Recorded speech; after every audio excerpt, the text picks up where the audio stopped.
If gathering of crowd is what you know as the essence of success in ministry, I would have been so surprised, because the Man U, those footballers, do they gather crowd more than a preacher? If that is it. If it's just a crowd, if Ebenezer Obey come to this town now and begin to play his music, what's going to happen? He will carry a crowd.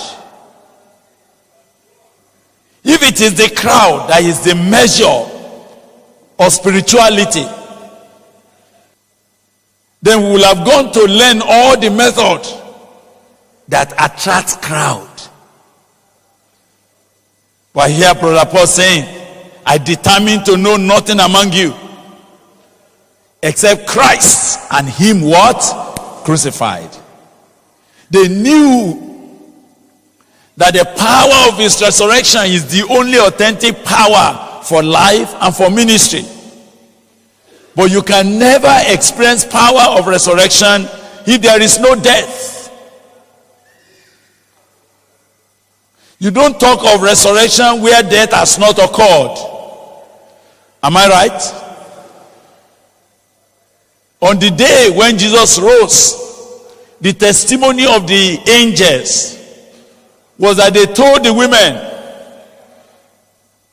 come and see, he is no more here. This was where he was buried and laid. He is no more here. He has risen. If we cannot come to a point and say, come and see, this is where my old life was terminated. This is where my old life, Mr. Flesh, died. This is where it was crucified. And behold, he is no more here. Why are you looking for the dead among the living? If we cannot point to that, then we do not have the power of his resurrection at work in our lives, in our ministry.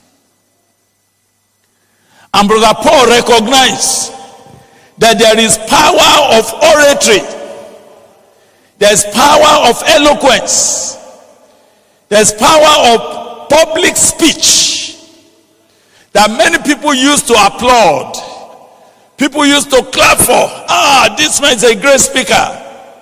But Paul said, such kind of thing, we do what? We empty the cross of his power. So I decided not to do it. I decided not to engage in high sounding speaking, analytical grammar that makes people excited but leaves them deflated once you are gone. Sometimes you are preaching in the church, people will stand up and begin to hold their chair and say, yeah, preach it, preach it, preach it. And the man of God thinks he has already got power. But 10 minutes after that, the people that were shouting, they are deflated.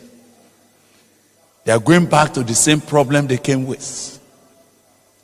Because there is no power there. That's not the power that will resurrect them and raise them from their confusion. And Paul said, I have seen the power of the cross. I have seen the power of the cross. It looks foolish to those that are perishing, but to those of us that have been saved, what is that? The power of God. The cross, even though it appears rugged, it sounds foolish to those who are ignorant. It does not appear attractive to those who only have eyes for that which is flashy. But to those of us, it is the power of God.